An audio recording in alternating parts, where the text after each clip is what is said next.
ଯେପରି ଆମମାନେ ସେ ତୁମର ସେ ବାକ୍ୟରୁ ଅଧିକରୁ ଅଧିକ ନିଗୁଢ ତତ୍ଵ ମାନ ଜାଣିପାରିବା, ବୁଝିପାରିବା। ଆଜି ଯୋଉ ବାକ୍ୟ ପ୍ରଭୁ ପବିତ୍ର ଆତ୍ମା ତୁମେ ଦବାକୁ ଯାଉଛ, ସମସ୍ତଙ୍କ ପାଖରେ ତାହା ଯେମିତି ଗ୍ରହଣୀୟ ହବ, ତୁମେ ସମସ୍ତଙ୍କର ହୃଦୟକୁ ପ୍ରସ୍ତୁତ କର। ଯୀଶୁଙ୍କ ନାମରେ ମାଗିଲେ ଶୁଣ, ଗ୍ରହଣ କର। ଆମେନ୍। ଆମେନ୍। ଆମେ ଦେଖୁଛୁ ଯେ ଦାଉଦ ଯେତେବେଳେ ସେ ବୃଦ୍ଧ ହେଇଯାଇଛନ୍ତି, ଆଉ ତାଙ୍କୁ ପ୍ରଭୁ ଅନୁମତି ଦେଲେନି ମନ୍ଦିର ନିର୍ମାଣ କରିବା ପାଇଁ। ମୁଁ ଯେମିତି କହୁଥିଲି, ପ୍ରଭୁ ସବୁବେଳେ ଚାହାନ୍ତି ଆମମାନଙ୍କ ସହିତ ରହିବା ପାଇଁ। ଇସ୍ରାଏଲ ହଉଛି ତାଙ୍କର ଜ୍ୟେଷ୍ଠ ପୁତ୍ର, ବହୁତ ଭଲ ପାଆନ୍ତି। ଅବ୍ରାହମଙ୍କର ଆଶୀର୍ବାଦ ସେମାନେ ପାଇଛନ୍ତି। ଯେତେବେଳେ ସେମାନେ ମିଶର ଦେଶ ଛାଡିକିରି ପ୍ରାନ୍ତର ମଧ୍ୟରେ ଆସୁଥିଲେ ବା ଯାତ୍ରା କରୁଥିଲେ, ସେଥିପାଇଁ ତ ଗୋଟେ ପୁସ୍ତକର ନାଁ ହଉଛି ଯାତ୍ରା ପୁସ୍ତକ, ବା ଇଂରେଜୀ ତାକୁ କହନ୍ତି ଏକ୍ସୋଡସ୍। ସେଇ ସମୟରେ ପ୍ରଭୁ ମୋଶାଙ୍କୁ ସିନାଇ ପର୍ବତରେ 40 ଦିନ ସେ ପାହାଡର ଶୃଙ୍ଗ ଜଳୁଛି, ଆଉ ଲୋକମାନେ ଜାଣୁଛନ୍ତି ଯେ ସେଠି ପରମେଶ୍ୱରଙ୍କ ଉପସ୍ଥିତି ଅଛି। ମୋଶା ତା ଭିତରୁ ପ୍ରବେଶ କଲେ। ତାପରେ ଆମେ ଦେଖୁଛୁ ସେ 10 ଆଜ୍ଞା ପଥରରେ ନିଜେ ଈଶ୍ୱରଙ୍କର ହାତରେ ଖୋଳା ଯାଇକିରି ଲେଖା ହେଇଥିଲା। ପୁଣି ଯେତେବେଳେ ଦେଖୁଛୁ ଆମେ ଦାଉଦଙ୍କ ସମୟ, ସେତେବେଳେ ମଧ୍ୟ ଦାଉଦ ଚାହୁଁଛନ୍ତି ଜେରୁସାଲେମରେ ମନ୍ଦିର ବନେଇବେ। ଯୋଉ ଜେରୁସାଲେମ କଥା ବର୍ତ୍ତମାନ ଆମେ ଡିସ୍କସନ କରୁଛୁ, ଯେତେବେଳେ ସେମାନେ ଯେହୋଶୁଆଙ୍କର ନେତୃତ୍ୱରେ, ମୁଁ ତାର ଟିକେ ବ୍ୟାକଗ୍ରାଉଣ୍ଡ ଦେବା ପାଇଁ ଚାହୁଁଛି। ଯେହୋଶୁଆଙ୍କ ନେତୃତ୍ୱରେ ସେମାନେ ଯେତେବେଳେ ଆସିକିରି ଅଧିକାର କଲେ, ସମସ୍ତ ଗୋଷ୍ଠୀକୁ ସେମାନେ ଏକା ସାଙ୍ଗରେ ତୋଡ଼ି ଦେଇ ନଥିଲେ। କିଛି କିଛି ବିଦେଶୀ ଲୋକ ମଧ୍ୟ ଥିଲେ, ଯଥା ଏଇ ଯୋଉ ଜେରୁସାଲେମ ମନ୍ଦିର ବା ସେଇ ଯୋଉ ପାହାଡ ଉପରେ ହେଇଛି, ସେଠି ଗୋଟେ ଜାତିର ଲୋକ ଥିଲେ, ତାଙ୍କ ନାଁ ହଉଛି ଜିବୁସିୟ। ଡିଟେଲ ବାଇବଲରେ ଲେଖା ହେଇନି। ଦାଉଦଙ୍କର ଷ୍ଟ୍ରାଟେଜି କରେ କୌଶଳ, ଯୁଦ୍ଧ କୌଶଳକୁ କହନ୍ତି ଇଂରାଜୀରେ ଷ୍ଟ୍ରାଟେଜି। ସେ କିଭଳି ଭାବରେ ସେ ସେଇ ସମୟରେ ଦାଉଦ ହିବ୍ରୋନରେ ଥିଲେ ରାଜା। ହିବ୍ରୋନ ଆମର ଓଡିଆରେ ହଉଛି ହିବ୍ରୋନ, କିନ୍ତୁ ଇଂରାଜୀରେ ହଉଛି ହିବ୍ରୋନ। ସେ କିନ୍ତୁ ସେଟାକୁ ଜୟ କଲେ ଏବଂ ସେଟା ତାଙ୍କୁ ବହୁତ ଭଲ ଲାଗିଲା ଯେ ଏଇଠି ସଦାପ୍ରଭୁଙ୍କର ମନ୍ଦିର ବନେଇବେ।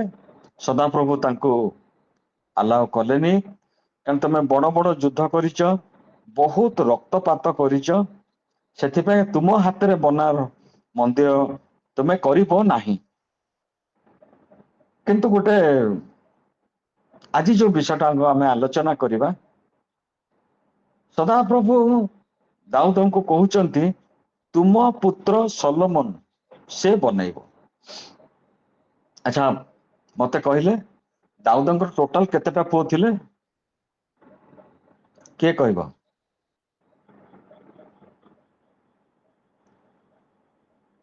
ଠିକ ଅଛି, ଦାଉଦଙ୍କର ଟୋଟାଲ 19ଟା ପୁଅ ଥିଲେ। ଆଉ କେତେକ ବାଇବଲ ସ୍କଲାର କହନ୍ତି ନାଇଁ ଆଉ 2ଟି ପୁତ୍ର ମଧ୍ୟ ତାଙ୍କ ସାଙ୍ଗରେ ଥିଲେ, ମାନେ ଅର୍ଥାତ୍ 21ଟି ପୁଅ ବୋଲିକା। କିନ୍ତୁ ଏଇ 2ଟି ପୁଅକୁ ଅଥରାଇଜଡ ନୁହେଁ, କିନ୍ତୁ 19ଟି ପୁଅ ବାକ୍ୟ ସମ୍ମତ। ଗୋଟିଏ ପୁଅ ତାକୁ ତାର ଭଉଣୀକୁ ଭ୍ରଷ୍ଟାଚାର କରାଗଲା ବୋଲିକା ସେ ଆଉ ଗୋଟେ ଭାଇକୁ ମାରିଦେଲା।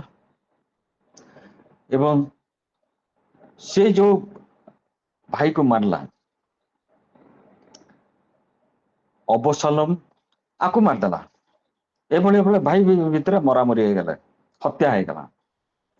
आउ जने थिला क्लेमेंट, से देखा गले अदन्य, समस्त भाई मान को तुलन में बड़ थिला, किंतु प्रभु ताकु राजी हेलेन। सलोमन सेतेबेल को बहुत कनिष्ठ थिला, जो समय कथा आमे देखुचु प्रथम वंशावली 22 पर्वर उल्लेखित अच्छे। से समय रे प्रभु सलोमन को बाछि थिले, आ दाऊद को कही थिले से मो पई गृह निर्माण करिवो। बाइबल स्कॉलर माने भिन्न भिन्न ओपिनियन दियंती, सेतलो को सलोमन को केते बयस हेतिवो कई किछि ठीक रे कहि पारंतिनी, किंतु समस्त भाबंती से खूब जुबा लोक थिबे बा छोट पिला, शिशु तो नथिबे, छोट पिला थिबे, केते बयस के कहि पारनते ठीक रे। छाड़ू सेटा हमर आज मुख्य प्रसंग नुहे। दाऊद को सदाप्रभु सिना अलाउ कलेनी मंदिर बनैया पे, किंतु सदाप्रभु कर जो प्रेम थिला दाऊद को प्रति, एवं मु जतिकी बाइबल स्टडी करके जानूची दाऊदंकर मध्य सेभली प्रेम ईश्वर को प्रति थिला, प्रभु को प्रति थिला।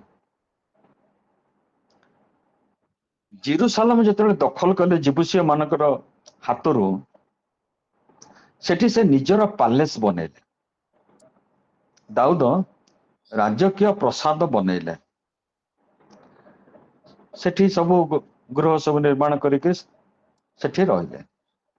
हठात दिने तांकर मन पड़िला, मु तो एते बढ़िया घरे रहिले, मोर प्रभु से टेंट रे अछंती। को टेंट? जो टेंट बा जहार ना होची बाइबल दिया है समागम तंबू,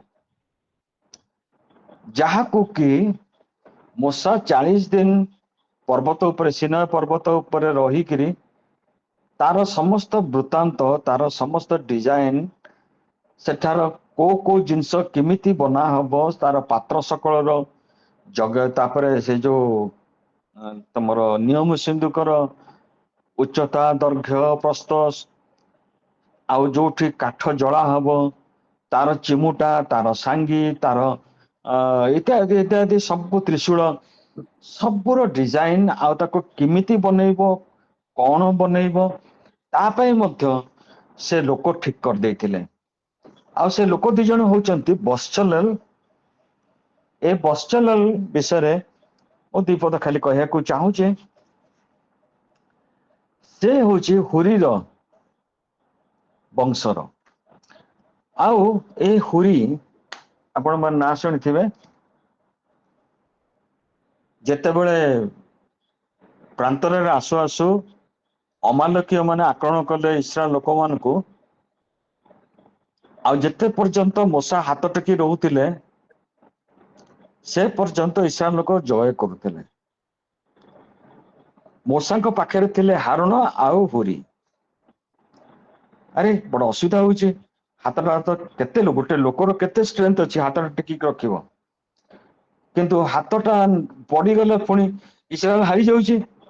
तेणु से माने कौन कले ना मूसा के एमती सेटिंग रे बसैले कि चिड़ा कले मु जानिनी, किंतु हाथटा तले गोटे पत्थर देले, आउ से पत्थर देले तो हाथटा रहिबनी, ताको धरिकी रखिले, गोटे पटे हारण गोटे पटे हुरी। एवं से हुरीर से वंशर ताना होची बसचलेल। ताको प्रभु ज्ञान, बुद्धि, विद्या, कर्म, नैपुणता परमेश्वर का आत्मा रे ताको परिपूर्ण कले। देखंतु बर्तमान आमे कहूचु जे science and technology, science and technology रो जो ज्ञान, जो बुद्धि, सेटा परमेश्वर को पाखरु मनुष्य पाखक आसीचे। मु आ को धर्म विषय जानिनी कि ता ऊपर रिसर्च करिनी, କିନ୍ତୁ ବାଇବଲ କହେ ତାକୁ ବନେଇବା ପାଇଁ, ସେ ସମାଗମ ତମ୍ବୁକୁ ବନେଇବା ପାଇଁ ପ୍ରଭୁ ବତ୍ସଲେଲ କୁ ଆଉ ତାକୁ ସହଯୋଗ କରିବା ପାଇଁ ଅହଲ୍ୟାବ ତାକୁ ମଧ୍ୟ ଦେଲେ। ଆଉ ବହୁତ ବିଜ୍ଞ ଲୋକ ସବୁ ଥିଲେ, ତାଙ୍କ ହୃଦୟରେ ଜ୍ଞାନ ପ୍ରଦାନ କଲେ। ତାପରେ ଆମେ ଦେଖୁଛୁ ସେ ସମାଗମ ତମ୍ବୁ ବନା ହେଲା, ଲୋକମାନେ ସ୍ୱେଚ୍ଛାରେ ସବୁ ଜିନିଷ ପତ୍ର ଆଣିକି ଦେଲେ, ମୂଲ୍ୟବାନ ପ୍ରସ୍ତର ଦେଲେ। ଯୋଉ ଯାଜକ ମାନେ ଯାଇକିରି ମହାପବିତ୍ର ସ୍ଥାନରେ ଧୂପ ଜଳେଇବେ, ସେମାନଙ୍କ ପୋଷାକରେ ଯୋଉ ମଣି ଗୁଡାକ ଖଚିତ ହବ, ସେଗୁଡାକ ମଧ୍ୟ ପ୍ରଭୁ ମୂଷାଙ୍କୁ ଦେଖେଇଥିଲେ ଯେ କିଭଳି ଭାବରେ ସେ ମଣି ଗୁଡାକ କଟାଯିବ, କଣ ହବ। ସେ ବତ୍ସଲେଲ ପାଖକୁ ସେ ବୁଦ୍ଧି ଜ୍ଞାନ ଆସିଥିଲା। ଏସବୁ କହିବାର ଉଦ୍ଦେଶ୍ୟ ହଉଛି, ଆମେ ଯୋଡିଏ ପଦ ଖାଲି ଦେଖିବା। ଗୋଟେ ହଉଛି ଯାତ୍ରା ପୁସ୍ତକ 25:9 ଆଉ 25:40। ଯାତ୍ରା ପୁସ୍ତକ 25:9, 25:40। କେ ଯଦି ପଢୁଛନ୍ତି ପଢି ଦିଅନ୍ତୁ। ଅବଶ୍ୟ ଆକାର ଓ ତହିଁରେ ସମସ୍ତ ଆବାସର ପାତ୍ରରେ ଆକାର, ଆବାସ କହିଲେ ସମାଗମ ତମ୍ବୁ। ହଁ, ଆବାସର ତହିଁରେ ସମସ୍ତ ଆକାର, ହଁ, ତହିଁର ସମସ୍ତ, ହଁ କୁହ। ଆକାର ତୀର ଯେଉଁ ଆଦର୍ଶ ଆମ୍ଭେ ତୁମ୍ଭକୁ ଦେଖାଇବା, ତଦନୁସାରେ ତୁମ୍ଭେମାନେ ସବୁ କହିବ। ଏ ଆଦର୍ଶ ବା ଏ ଯୋଉ ପ୍ଲାନ, ଆଗେ ଆମେ ଜାଣିଛୁ ଘର ବନେଇଲେ ଗୋଟେ ପ୍ଲାନ ଟା ଆପ୍ରୁଭ ହେଇକି ଆସେ। ସେଠିକାର ଯିଏ ଥାନ୍ତି ଆପ୍ରୋପ୍ରିଏଟ ଅଥରିଟି, ସେ ପ୍ଲାନ ଟାକୁ ଆପ୍ରୁଭ କଲେ ତାପରେ କଣ୍ଟ୍ରାକ୍ଟର କୁ ଦିଆଯାଏ। କଣ୍ଟ୍ରାକ୍ଟର ଇଞ୍ଜିନିୟର କୁ ଡାକିକି ସେ ଘର ବନାଏ। ଏଇ ଯୋଉ ସବୁ ଘର ବନେଇବା ପାଇଁକା ଯୋଉ ସବୁ ଲୋକମାନେ, ଯୋଉ ସବୁ ମେଟେରିଆଲ ଆସିଲା, ତା ପାଇଁକା ପ୍ରଭୁ ଆଗରୁ ସେଟା ଦେଖେଇଥିଲେ ବୋଲିକା କହୁଛନ୍ତି। ଯେଉଁ ଆଦର୍ଶ ଆମ୍ଭେ ତୁମକୁ ଦେଖାଇବା, ତଦନୁସାରେ ତୁମେମାନେ ସବୁ କରିବ। ପୁଣି ସେଇ ଯାତ୍ରା ପୁସ୍ତକ 25:40 ଟା ପଢ।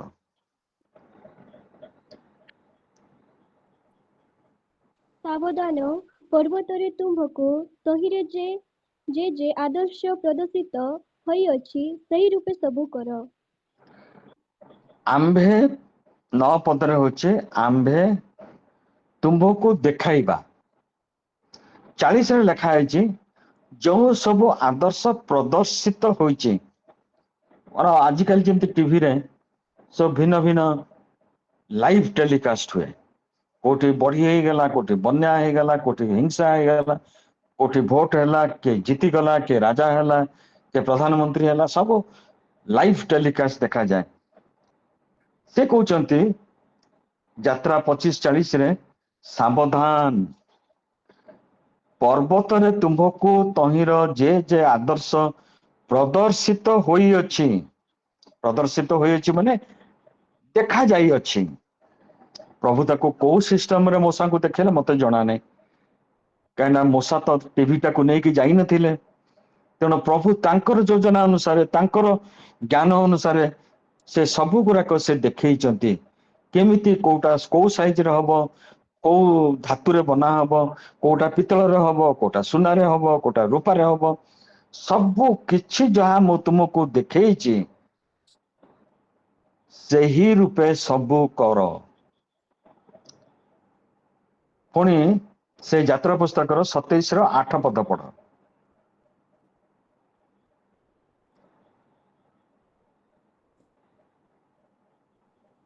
ତୁମ୍ଭେ ପମ୍ପ ରଖି ପାଟରେ ତାହା କରିବ। ପର୍ବତରେ ତୁମ୍ଭକୁ ଯେ ରୂପ ପ୍ରଦର୍ଶିତ ହେଲା, ସେହି ରୂପେ ଲୋକମାନେ କରିବେ। ଏଟାକୁ ଆଉ ଥରେ ରିପିଟ କରୁଛନ୍ତି ପବିତ୍ର ଆତ୍ମା। ପର୍ବତରେ ତୁମକୁ ଯେଭଳି ଭାବରେ ପ୍ରଦର୍ଶିତ ହୋଇଛି, ପ୍ରଦର୍ଶିତ, ପ୍ରଦର୍ଶନୀ, ଗୋଟେ ଗୋଟେ ଏକ୍ଜିବିସନ ପଡେ, ତା କହନ୍ତି ପ୍ରଦର୍ଶନୀ। ଅର୍ଥାତ ସେଠି କିଏ କଣ ବନେଇଛି, କିଏ କଣ ବିକ୍ରି କରିବାକୁ ଆଣିଛି, ତାକୁ ସମସ୍ତଙ୍କୁ ପ୍ରଦର୍ଶନ କରାଯିବ। ସେଥିପାଇଁ ତା ନାଁ ଥାଏ ପ୍ରଦର୍ଶନୀ। ଏଠି ପ୍ରଭୁ କହୁଛନ୍ତି ପର୍ବତରେ ତୁମକୁ ଯାହା ଯାହା ପ୍ରଦର୍ଶିତ ହେଲା, ସେଇ ରୂପେ ଲୋକମାନେ କରିବେ। ଏପଟ ହବନି କି ସେପଟ ହବନି। ठीक सही हिसाब रे सही मेजरमेंट रे सब हबो। तापर आमे देखिबा हमर आज से गुराक नाही केमती बना हला कोन बना हला हमर सेटा नाही। पाखा पाखी 479 years धरि नतु 480 एई जो समागम तंबू बना हला समान थिले प्रांतर रे। वर्तमान जो दाऊद सलोमन को द्वारा बनाया पे जाउचंती प्रभु बनाया पे जाउचंती जो मंदिर तार गैप होची 479 बा धरि नतु 500 वर्ष बोले धरि बे नियत कारण सलोमन को मंदिर बनाया पे लागितला 7 वर्ष। एई जो 500 वर्षर गैप परे आमे देखुचु सेम जिंस मत सेटा भल लागिला मो सेटा आज आपण मानक पाखरे बांटिया पे का जाउछ। बाहर करंतु प्रथम वंशावली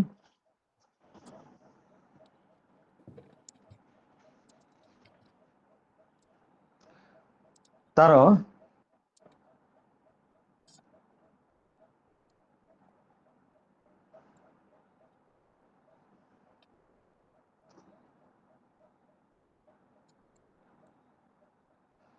28 पर्वर 19 पद प्रथम वंशावली तार 28 पर्वर 19 पद। ଦାଉଦ କହିଲେ, ଏହି ସବୁ ଅର୍ଥାତ୍ ଏହି ନମୁନାରେ ସମସ୍ତ କର୍ମ ସଦାପ୍ରଭୁଙ୍କ ହସ୍ତ ଲିଖନରେ ଆମ୍ଭକୁ ବୁଝାଇ ଦିଆଯାଇଅଛି। डिटेल्स ऑफ द प्लान दाऊद कहले एई सबु अर्थात एई नमूनार समस्त कर्म सदाप्रभुंकर हस्त लिखन रे आंबको बुझेई दिया जायछि। ताको इंग्लिश रे बढ़िया लिखा है I have been writing from the hands of the lord upon me and all the details of the plan. Solomon बनेबे दाऊद को प्रभु से मंदिर सबू डिटेल्स तारा आदर्श दाऊद को केमती दाऊद को देले मते जना नहीं। दाऊद जाकि तो सिना पर्वत रे 40 दिन रही नथिले मूसा परिका किंतु वाक्य होची विश्वसनीय आउ कौन गोटे साउंड होची टिके म्यूट कर दियंतु। देवदास भाई टिके म्यूट कर दियंतु से जानी पड़ना।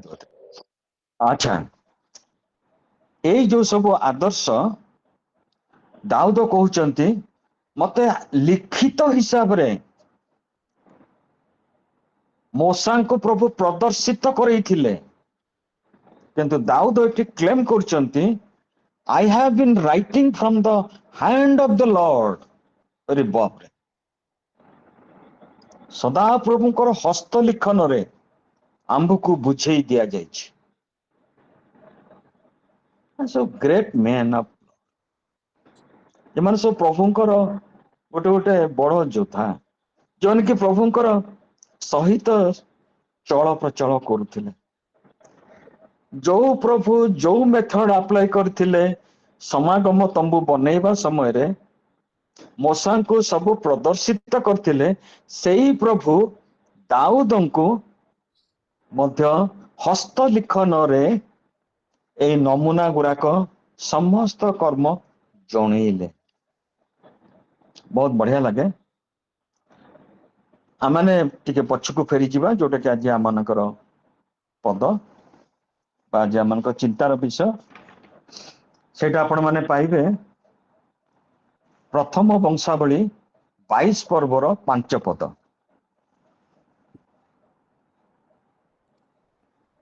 प्रथम वंशावली 22 पर्वर 5 पद। ଆଉ ଦାଉଦ କହିଲେ, ମୋ ପୁତ୍ର ସଲମନ ଅଳ୍ପ ବୟସ୍କ, କମଳ ପୁଣି ସଦାପ୍ରଭୁଙ୍କ ନିମନ୍ତେ ଯେଉଁ ଗୃହ ନିର୍ମାଣ କରାଯିବ ତାହା କୀର୍ତ୍ତ ଓ ଗୌରବ ହେତୁରୁ ସମଗ୍ର ଦେଶରେ ଅତିଶୟ ପ୍ରାନ୍ତପାଣିତ ହେବ। ଏ ହେତୁ ମୁଁ ତହି ପାଇଁ ଆୟୋଜନ କରିବି। ଏହିପରି ଦାଉଦ ଆପଣା ମୂତ୍ର ପୂର୍ବେ ବିସ୍ତର ରୂପେ ଆୟୋଜନ କଲେ। ମାରେ ସବୁ ପଦକୁ ତମେ ଭିନ୍ନ ଭିନ୍ନ ଟାଇପ ର ପଢିଲା ଚାହ ମୁଁ ପଢିଦଉଛି। ଆଉ ଦାଉଦ କହିଲେ ମୋ ପୁତ୍ର ସଲୋମନ ଅଳ୍ପ ବୟସ୍କ ଓ କୋମଳ। ଅଳ୍ପ ବୟସ୍କ ଇଂରାଜୀରେ ଅଛି very tender, very young and inexperienced. ତାର ଅନୁଭୂତି ନାହିଁ। ପୁଣି ସଦାପ୍ରଭୁଙ୍କ ନିମନ୍ତେ ଯେଉଁ ଗୃହ ନିର୍ମାଣ କରାଯିବ ତାହା କୀର୍ତ୍ତି ଓ ଗୌରବ ହେତୁରୁ ସମଗ୍ର ଦେଶରେ, ଓଡିଆରେ ଅଛି ସମଗ୍ର ଦେଶରେ, କିନ୍ତୁ ଇଂରାଜୀ NIV ରେ ଅଛି in the sight of the nations, ବା ପୃଥିବୀ ଭିତରେ ତାହାର କୀର୍ତ୍ତି ଆଉ ଗୌରବ ଅତିଶୟ ପ୍ରତାପାନ୍ୱିତ ହେବ। ଏଇ ୱାର୍ଡଟାକୁ ଝିଅ ତମେ ଠିକ ରେ ପଢି ପାରିଲନି। ପ୍ରତାପ କହିଲେ ଈଶ୍ୱରଙ୍କର ଗୌରବକୁ ବର୍ଣ୍ଣନା କରେ। ଈଶ୍ୱରଙ୍କର ଯୋଉ ତେଜସ୍କର ଗୌରବକୁ ପ୍ରତାପ ବୋଲି କୁହାଯାଏ। ମନ୍ଦିରଟା ଯୋଉ ବନା ହବ ତା ପ୍ରତାପାନ୍ୱିତ ହବ। ତାର ଗ୍ଲୋରି ଏତେ ବଢିଯିବ, ଅଲ୍ ନେସନ୍ସ, ପୃଥିବୀରେ ଯେତେ ଦେଶ ଅଛି ସମସ୍ତେ ଆଶ୍ଚର୍ଯ୍ୟ ହେବେ, ଏଟା ଈଶ୍ୱରଙ୍କ ମନ୍ଦିର ନା। ଏଇ ଯୋଉ ଜିନିଷଟା ଆଜି ଦାଉଦ ସଲୋମନଙ୍କ ବିଷୟରେ ସେ କହୁଛନ୍ତି, ମତେ ଭଲ ଲାଗିଲା ଏଥିପାଇଁକା ସେ ସେଠି କହିକି ଅଟକି ଯାଉନାହାନ୍ତି। ତାପରେ କହୁଛନ୍ତି ସେ 22:5 ମୁଁ ତହିଁ ପାଇଁ ଆୟୋଜନ କରିବି। ଦାଉଦ ଆପଣା ମୃତ୍ୟୁ ପୂର୍ବେ ବିସ୍ତର ରୂପେ ଆୟୋଜନ କଲେ। କଣ କଣ ଆୟୋଜନ କଲେ ମୁଁ ଜଷ୍ଟ ସଂକ୍ଷେପରେ ଟିକେ ଟିକେ ଖାଲି ହିଣ୍ଟସ ଦେବି। ସେ ବିଷୟରେ ପ୍ରଥମ ବଂଶାବଳୀ 22:2 ଉପରେ ଲେଖା ହେଇଛି ମନ୍ଦିର ନିର୍ମାଣ ନିମନ୍ତେ ପ୍ରସ୍ତୁତି। ଆଉ କେଡେ ଆଇଡିଆ ଉପରେ କାମ ଦେଖନ୍ତୁ। ବିଦେଶୀୟ ଲୋକମାନଙ୍କୁ ଏକତ୍ର କଲେ। ଇସ୍ରାଏଲ ଭିତରେ ଯୋଉ ବିଦେଶୀ ଲୋକ ରହୁଥିଲେ ତାଙ୍କୁ ଏକତ୍ର କଲେ, ତାଙ୍କୁ କାମ ଦେଲେ ଯେ ପଥର ଗୁଡାକ ସବୁ ତମେ ତାକୁ ଚିକଣ କରିକିରି ସାଇଜ କର। ଆଉ ଦ୍ୱାର ନିମନ୍ତେ ଯୋଉ କଣ୍ଟା, କବଜା ତା ପାଇଁକା ଯୋଉ ଲୁହା ଆଉ ପିତ୍ତଳ ତାକୁ ସବୁ ପ୍ରସ୍ତୁତ ହେଲା। ସେ କୋଉ ଫର୍ମରେ ଥିଲା କୋଉ ଫର୍ମକୁ ଆସିଲା ଡିଟେଲ ଲେଖା ହେଇନି, ପ୍ରସ୍ତୁତ ହେଲା। ଆଉ ଦିଟା ଦେଶ ସିଦୋନୀୟ ସୋରିୟ ଲୋକମାନେ ଦାଉଦଙ୍କ ନିକଟକୁ ବିସ୍ତର ଏରସ କାଠ ଆଣିଲେ। ଏରସ କାଠ ବା ସିଟିମ କାଠଟା ବହୁତ ଷ୍ଟ୍ରଙ୍ଗ। ଅବିକା ଯେମିତି ଆମର କଲମରେ ଆମର ଘର ବନା ହଉଛି, ସେତେବେଳେ ତ ସେମିତି ନଥିଲା। ଆଉ ମଝିରେ ମଝିରେ କାଠ ଦିଆ ହେଇକିରି ତା ଭିତରେ ପଥର ସେଟିଂ ହଉଥିଲା। ଏଇ ଯୋଉ ସବୁ ଆୟୋଜନ କଲେ ଦାଉଦ, ସେତିକିରେ ସରିଗଲାନି ତାଙ୍କ କାର୍ଯ୍ୟ। ଏବଂ ସେ କାର୍ଯ୍ୟକୁ ଯଦି ଆମେ ଦେଖିବା, ବହୁତ ସଂକ୍ଷେପରେ ଦେଖିଦବା। 23 ପର୍ବକୁ ଆସିବା, ସେଇ ପ୍ରଥମ ବଂଶାବଳୀ 23 ପର୍ବକୁ ଆସିବା। ସେ ଲେବୀୟ ମାନଙ୍କୁ ସବୁ କାର୍ଯ୍ୟ ଦେଲେ। କୋଉ ଲେବୀୟ କୋଉ କାମ କରିବ, ଏବଂ 30 ବର୍ଷରୁ ଉର୍ଦ୍ଧ୍ୱ ଲୋକମାନେ ଗଣିତ ହେଲେ। ଆଉ ପ୍ରତ୍ୟେକ ପୁରୁଷର ମସ୍ତକ ଗଣତି ହେଲା 38,000। ସେଥିରୁ ପୁଣି 24,000 ସଦାପ୍ରଭୁଙ୍କ ଗୃହର କାର୍ଯ୍ୟ ଚଳେଇବେ, 6,000 କାର୍ଯ୍ୟ ଶାସକ ବା ସୁପରଭାଇଜର, ଆଉ 4,000 ଲୋକ ଦ୍ୱାରପାଳ ଥିଲେ, ଯୋଉମାନେ କି ଗେଟ କିପର। ଏମିତି ହେଇକିରି 6 ପଦରେ ଲେଖା ହେଇଛି ନାନା ପାଳିରେ ବିଭକ୍ତ କଲେ। ଦେଖନ୍ତୁ ଈଶ୍ୱରଙ୍କର ଜ୍ଞାନ ଯାହା ସେ ସବୁ ଦାଉଦଙ୍କୁ ମିଳିଥିଲା, ତାର କେତେ ସୁନ୍ଦର ସଦୁପଯୋଗ ଦାଉଦ ଥିବା ସମୟରେ ସେ କରିକି ଯାଉଛନ୍ତି। ତାପରେ 24 ପର୍ବକୁ ଆସିବା, ଯାଜକ ମାନଙ୍କ ନିମନ୍ତେ ନିର୍ଦ୍ଦିଷ୍ଟ କାର୍ଯ୍ୟ, ତାର ଡିଟେଲ ଲିଷ୍ଟ ଦିଆହେଇଛି। ପୁରା କୋଉ ଯାଜକ, ତା ବଂଶର କେତେ ଲୋକ, ସେମାନେ ଟୋଟାଲ କେତେ, ସେମାନେ କଣ ସବୁ କରିବେ, ତାର ଲିଷ୍ଟ ଦିଆ ହଉଛି। କୋଉ ଯାଜକର କାର୍ଯ୍ୟ କଣ ହବ, ପୁଣି ତାକୁ ପୁଣି କେମିତି ଗୁଲି ବାଣ୍ଟ ଦ୍ୱାରା 24:5 ଦେଖେ, ଗୁଲି ବାଣ୍ଟ ଦ୍ୱାରା ସେଟାକୁ ପକା ହେଇକି ଜଣାଯିବ ଯେ କୋଉ ଦିନ କାହାର କାର୍ଯ୍ୟ। ତାପରେ ଆମେ ଦେଖୁଛୁ 25ରେ ମନ୍ଦିରର ସଙ୍ଗୀତ ଶିଳ୍ପୀ ଗଣ, ତାଙ୍କର ଆଇଡିଆ ଟା ଖାଲି ଦେଖନ୍ତୁ, କୋଉମାନେ ବାଜା ବଜେଇବେ, କୋଉମାନେ ସଙ୍ଗୀତ ବୋଲିବେ, ପୁଣି ସେ ସଙ୍ଗୀତର ଯୋଉ ତାଙ୍କର ଶିଳ୍ପୀ ଗଣ କଣ କଣ ବଜେଇବେ, କରତାଳ ତାଳି ବାଜିବେ, ନେବଲ ବୀଣା ବଜେଇବେ, ଆଉ ତାର ଚାର୍ଜରେ କିଏ, ସେମାନଙ୍କୁ ହେଲା। ତାପରେ ମନ୍ଦିରର ରକ୍ଷୀ ଗଣ ବା ତା କଣ କହନ୍ତି, ସିକ୍ୟୁରିଟି। ତାପରେ ମନ୍ଦିର ସଂକ୍ରାନ୍ତ ଅନ୍ୟାନ୍ୟ କାର୍ଯ୍ୟ ସେଇ 26-20, ତାପରେ ଅନ୍ୟ ଲେବୀୟ ମାନଙ୍କ କାର୍ଯ୍ୟକଳାପ, 27କୁ ଆସିବା ବାର୍ଷିକ ସାମରିକ ଦାୟିତ୍ୱ ଇତ୍ୟାଦି ଇତ୍ୟାଦି, ସେ ଗୋଟେ ପରେ ଗୋଟେ ସମସ୍ତ କରିସାରିଲେ। କରିସାରିଲା ପରେ ତାକୁ ସମସ୍ତଙ୍କୁ ଡାକିଲେ, ସଦାପ୍ରଭୁଙ୍କ ସାମ୍ନାରେ ସେମାନେ ସବୁ ଛିଡା ହେଲେ, ଆଉ ଯୋଉ ସୁନ୍ଦର ପ୍ରାର୍ଥନା କଲେ, ସେଇଟା ତହିଁରେ ଏଇ 29, ସେ ପ୍ରଥମ ବଂଶାବଳୀ 29 ପର୍ବର 9 ପଦରେ, ତହିଁରେ ଲୋକମାନେ ସ୍ୱେଚ୍ଛାପୂର୍ବକ ଦାନ କରିବାରୁ ଆନନ୍ଦ କଲେ, କାରଣ ସେମାନେ ସିଦ୍ଧ ଚିତ୍ତରେ ସ୍ୱେଚ୍ଛାପୂର୍ବକ ସଦାପ୍ରଭୁଙ୍କ ଉଦ୍ଦେଶ୍ୟରେ ଦାନ କଲେ। ପୁଣି ଦାଉଦ ରାଜା ମଧ୍ୟ ମହାନନ୍ଦରେ ଆନନ୍ଦ କଲେ। ଆଉ ଦାଉଦ କହୁଛନ୍ତି ସମଗ୍ର ସମାଜ ସାକ୍ଷାତରେ, ହେ ସଦାପ୍ରଭୁ ଆମମାନଙ୍କ ପିତା ଇସ୍ରାଏଲ ପରମେଶ୍ୱର, ତୁମେ ସଦାକାଳ ଧନ୍ୟ ହୁଅ। ହେ ସଦାପ୍ରଭୁ ମହତ୍ଵ ପରାକ୍ରମ ଶୋଭା ଜୟ ପ୍ରତାପ ତୁମ୍ଭର।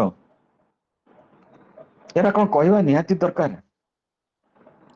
ନିହାତି ଦରକାର, ନିହାତି ଆବଶ୍ୟକ। ଯୋଉ ଈଶ୍ୱରଙ୍କ ପାଇଁକା ସେ ଗୋଟେ ବନଉଛନ୍ତି, ଯାହାର ପ୍ରତାପ ସମଗ୍ର ପୃଥିବୀ ସାରା, ତାର କୀର୍ତ୍ତି ଗୁଣାବଳୀ ସବୁ ଚର୍ଚ୍ଚା ହବ, ସେ ପରମେଶ୍ୱର କଣ ସାଧା ପରମେଶ୍ୱର? ତେଣୁ ଯୋଉ ପରମେଶ୍ୱରଙ୍କୁ ସେ ସେବା କରୁଛନ୍ତି, ତାଙ୍କର ଯୋଉ ପରାକ୍ରମ, ତାଙ୍କର ଯୋଉ ମହତ୍ଵ, ତାଙ୍କର ଯୋଉ ଶୋଭା, ତାଙ୍କର ଯୋଉ ଜୟ, ତାଙ୍କର ଯୋଉ ପ୍ରତାପକୁ ସେ ପ୍ରାର୍ଥନାରେ ଉଲ୍ଲେଖ କରୁଛନ୍ତି। ପ୍ରିୟ ଭାଇ ଭଉଣୀ ମାନେ, ମୁଁ ବି ଚାହୁଁଛି ତୁମେ ଯେତେ ସାନ ଅଛ, ଆଉ ଯେତେ ବଡ ହବ, ତୁମମାନଙ୍କ ବ୍ୟକ୍ତିଗତ ପ୍ରାର୍ଥନାରେ ଏଇଭଳି ଭାବରେ ପ୍ରାର୍ଥନା କରିବ। ଈଶ୍ୱରଙ୍କର ସମସ୍ତ ଗୁଣ ଗୁଡାକ ଯେତେବେଳେ ତାଙ୍କ ଆଗରେ କୁହାଯାଏ, ପରମେଶ୍ୱରଙ୍କୁ ଆମେ ସେଥିରେ ସନ୍ତୁଷ୍ଟ କରୁ। ତାପରେ 29 ପର୍ବରେ ପ୍ରଥମ ବଂଶାବଳୀ ସରିଗଲା। କିନ୍ତୁ ବର୍ତ୍ତମାନ ଆମର ବାକ୍ୟ ସରିନି। କଣ ସରିଲାନି? ସମାଗମ ତମ୍ବୁରୁ ଆମେ ଆରମ୍ଭ କଲୁ, ଆଉ ଶେଷ କଲୁ ଦାଉଦ ତାଙ୍କ ପୁତ୍ର ସଲୋମନ, ସେ ବର୍ତ୍ତମାନ ବନେଇବେ ମନ୍ଦିର। ମନ୍ଦିର ପାଇଁ ଆବଶ୍ୟକ ଉପକରଣ ସବୁ ଦାଉଦ ଯୋଗାଡ଼ କରିଦେଇଛନ୍ତି। ସମସ୍ତ ଆଗରେ ସଦାପ୍ରଭୁଙ୍କର ସେ ଜୟଗାନ କରୁଛନ୍ତି, ଆଉ ପ୍ରାର୍ଥନାରେ ଧନ୍ୟବାଦ ଦେଇକରି ସଦାପ୍ରଭୁଙ୍କର ଆଶୀର୍ବାଦ ଭିକ୍ଷା କରୁଛନ୍ତି। ବର୍ତ୍ତମାନ ଆମେ ଆସିବା ଏଫେସୀ ମଣ୍ଡଳୀ ପାଖକୁ, ପ୍ରେରିତ ପାଉଲଙ୍କର ପତ୍ର, ତାର ଦ୍ଵିତୀୟ ପର୍ବର 20, 21, 22। ଏଫେସୀ ମଣ୍ଡଳୀ ନିକଟକୁ ପ୍ରେରିତ ପାଉଲଙ୍କର ପତ୍ର, ତାର 2 ପର୍ବର 20, 21, 22 ମୁଁ ପଢିଦଉଛି। ତୁମେ ମାନେ ପ୍ରେରିତ ଓ ଭାବବାଦୀ ମାନଙ୍କର ଭିତ୍ତିମୂଳ ଉପରେ ନିର୍ମିତ ହୋଇଅଛ। ଖ୍ରୀଷ୍ଟ ଯୀଶୁ ସ୍ୱୟଂ ସେଥିର କୋଣର ପ୍ରଧାନ ପ୍ରସ୍ତର। 21, ତାହାଙ୍କ ଠାରେ ପ୍ରତ୍ୟେକ ଗୃହ ଏକତ୍ର ସଂଲଗ୍ନ ହୋଇ ପ୍ରଭୁଙ୍କ ଠାରେ ଗୋଟେ ପବିତ୍ର ମନ୍ଦିର ସ୍ୱରୂପେ ବୃଦ୍ଧି ପାଉଅଛ। 21ରେ କୁହାଗଲା, ଆମେ ମାନେ ଏକତ୍ର ସଂଲଗ୍ନ ହୋଇ, neatly framed together, आमे कौन होचो पवित्र मंदिर स्वरूप वृद्धि पाउछ। एई जो मंदिर शेष काल जो मंदिर सेठी सुना रूपा पत्थर लुहा पितल किछि लागिवनी किंतु जो माने सब प्रेरित भावती मानक भित्तिमूल उपर निर्मित होइचंती ख्रीष्ट जीशु स्वयं से कोणर प्रधान प्रस्तर आमने सबुस्ते ए स्पिरिचुअल हाउस बनौचु बा बना चलीची से आमे से पवित्र मंदिर स्वरूप वृद्धि पाउ अच्छु। आ 22 रे लेखा होची ताहांकठारे तुमे माने मध्य ईश्वरकर आत्मिक निवास निमंते एकत्र निर्मित हेउ अछ। It is a continuous term बा सब दिन ए कार्य चलीची। सलोमनकर मंदिर 7 वर्ष रे सरीथिला। समागम तंबू विषय में अवश्य जानिनी। आजिर जो शेष जुगरे प्रभु आमान को नेकिरी तांकर संतान मान को नेकिरी साधु मान को नेकिरी भक्त भक्ता मान को नेकिरी से गोटे कौन बनौचंती एफएसी 2:22 रे ताहांको ठारे तुमे माने मध्य ईश्वर को आत्मिक निवास निमंते एकत्र निर्मित होई अछ। हेउ अछ नॉट होई अछ हेउ अछ चालीची काम। प्रिय भाई भूणी माने ए गृहर शोभा सबुठु टपी जीव आ ए केते टपीबो सेटा होची जे चमकीबो सूर्यर आलोक परी मध्याह्न सूर्यर आलोक परी सेटा चमकीबो। जेतेले जीशु रूपांतरित हेले मूसा एलिया समस्त को से गौरवमय से वस्त्र रे वस्त्रान्वित होइथिला। आ ए 3 शिष्य समान को देखिले सेमते हमको प्रत्येक जन को ए गौरवमय शरीर प्रभु प्रदान करिवे। आ जो गौरव प्रदान करिवे पाउल लिखुचंती रोमी मंडली को जे जेते कष्ट जेते ताड़ना जेते दुख आमको जीवन रे आसिले मध्य जो गौरव आम पई प्रकाशित हबो ताहा तुलना रे किछि नुहे कष्ट। Praise the Lord. प्रभु को हमें धन्यवाद करिवा। आमन को प्रभु प्रतिदिन सफा करूचंती चकचक करूचंती आहुरी ग्लेजिंग आनिया पई आ शेषरे से हमको कौन करूचंती निजे जो गृहर प्रधान बा कोणर प्रधान प्रस्तर से नीटली फ्रेम्ड टुगेदर आमन को से गुंथुचंती प्रत्येक जन को गोटे आत्मिक मंदिर बना हबो। शेषरे आ समागम तंबुर आवश्यकता नहीं आ सलोमन को मंदिर आवश्यकता नहीं गोटे आत्मिक गृह बनेबा पई आमन को प्रभु बनौचंती। केते आमनकर भाग्य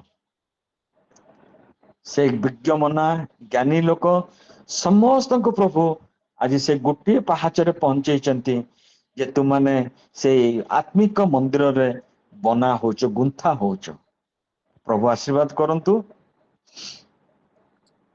मते प्रभु वाक्य देइचंती कथा कहिचंती मु भाबुची आशा करूची आपण मान को मध्य प्रभु ए वाक्य माध्यम कथा कही आपण माने केते इम्पोर्टेंट केते बहुमूल्य जे प्रभु आपण मान को नहीं करी से